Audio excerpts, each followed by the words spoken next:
On today's show, we highlight a student who was given a second chance to a foreign exchange year.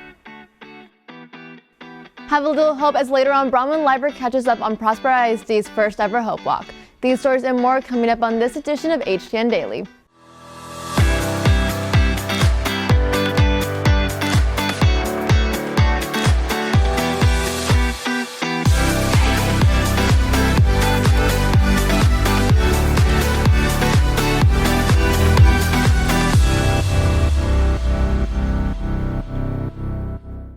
Good afternoon, Blue Hawks, and welcome to another edition of HTN Daily. I'm Trois Murphy. And I'm Khshaeta Cama. We are live from Studio 1060. This week has been filled with awards and achievements with our fine arts students. That's right, Khshaeta. What group and awards have been awarded this weekend? Well, Trois, on Friday, theater performed their show, The Cry of the Peacock, and qualified for district in the UIL one-act play competition. Several actors and crew members were recognized, with the crew winning Best Tech Crew and McKenna Bellman being on an all-star tech team. Two actors were also recognized, with Hayden Avery Miller and Sasha Sims getting the All-Stars Cast Award. Seniors, once you have made a decision on what your next steps are for college or trade school, head down to the counselor's office to get your photo taken. The photo will go near the Social Studies Hall. Finally, prom tickets are now on sale. Tickets can be purchased at tinyurl.com/promticket2021.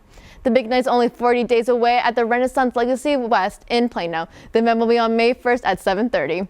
With such a negative stigma surrounding mental health, Bronwyn Liber looked into Prosper ISD's first ever Hope Walk and how it's expected to help. In just the last year alone, there has been a rapid increase in mental health issues such as anxiety, PTSD, and depression. In result of this, Prosper ISD decided to do something about it and to give a little hope. In order to help those who are struggling with mental health, as well as help break the negative stigma surrounding the discussion of suicide prevention, they held the first ever Prosper ISD Hope Walk. The Hope Walk is created as a community event to raise awareness across everyone that is in schools and not involved with the schools, but wants to be a part of the Hope Squad program, so that we can really just directly address the key points of the program and spread the word that it's okay to not be okay, it's okay to reach out for help, and really just share the general message of what Hope Squad is for, what Hope Squad does. The Hope Walk held multiple activities and events such as Toss Your Stress, Cornhole, performances from both high schools, cheer teams, Break the Stigma Jenga, and ended with the walk in which every student, parent, teacher, and even pets walked in honor of whoever their school was remembering. From all of this, Prosper wanted to remind its residents that no one's alone and that discussing mental health does not have a negative effect on someone and can even save them. So now that we have Hope Squads on all of our campuses, our goal of our walk is to bring all of our campuses and all of our community together to have a day to have fun, enjoy the outside weather, but also to talk about mental health awareness and to see all the great work that our campuses and Hope Squads are doing. Each campus has an activity and a theme that talks about mental health and mental health awareness and bringing hope to our community and kindness. And so this is just one place where we could all display and see all of the hard work of our Hope Squads that they've been doing and what they've been doing on campus, and to highlight it to our whole community. With such a large turnout for the walk, it taught everyone that it really is okay to not be okay. For HTN Daily, I'm Bronwyn Liber. Last Friday, boys soccer were able to clinch a playoff spot. Juan Duron is in studio to tell us how and more on this edition of Season Pass. On Friday, girls softball kept their winning streak going by beating Wiley East 10-0. Aiden Harden was awarded the hard hat of the game, and this win puts them at 4-0 in districts. Katarina Luna was also an honorable mention in the Dallas Morning News Softball Player of the Week.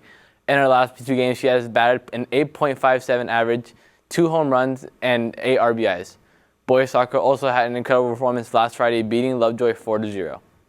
Goals were scored by Asher Medina, a freshman who's starting on varsity. He had a hat trick, and Grayson Burdett, who had 1 goal. This was enough to push the Blue Hawks into playoffs and will face off against Wakeland in a bi-district matchup this Friday at 7:30 p.m.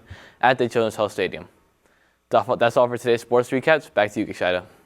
Students all over the world are travel for a school year to a different country to see new cultures. But due to the pandemic, many exchange years were canceled. Anica Hankey highlights the first foreign exchange student for Rock Hill High School. Traveling across country lines is not a common occurrence during the pandemic, but junior Sarah Stevan traveled from Italy for a chance to spend a year in another country for an exchange year. So I thought it would be easier to like do the experience. But the first 5 months I wasn't here in Texas, and those 5 months were like a big challenge for me because it wasn't the best period of my life. I couldn't go to school, I couldn't do anything because of the pandemic. After 5 months of living in Ohio and doing virtual school, Sarah was given the opportunity to come to Texas and participate in in-person school and found a new passion. This school is huge and it's so big, and it offers so many opportunities, so many classes that are so crazy to me. And I'm in tennis, I play tennis, and I love playing tennis. I used to play also in Italy, but here it's really different. We practice every day, like an hour and a half. Well, I think Sarah, coming from like a different place in the world, Italy, I think she's brought a different perspective and kind of different experiences that have made the team kind of raise to a different level, and just I think they want her to get a good experience being here, and so I think it just kind of made them more like a team and made them work a little bit harder. Although this isn't what Sarah expected when she came to America, she is still able to create some lasting memories. Now that I'm here, I'm really happy, and I'm living the experience that I was thinking about it like before I left. We miss you so much, Sarita. We can't wait to see you. With the end of the school year approaching, Sarah will be returning home to Italy in June with experiences from an exchange year like no other. For HTN Daily, I'm Anica Hankey. That's all for today's show. For HTN Daily, I'm Khshaeta, And I'm Trois Murphy. Mask up and rock on.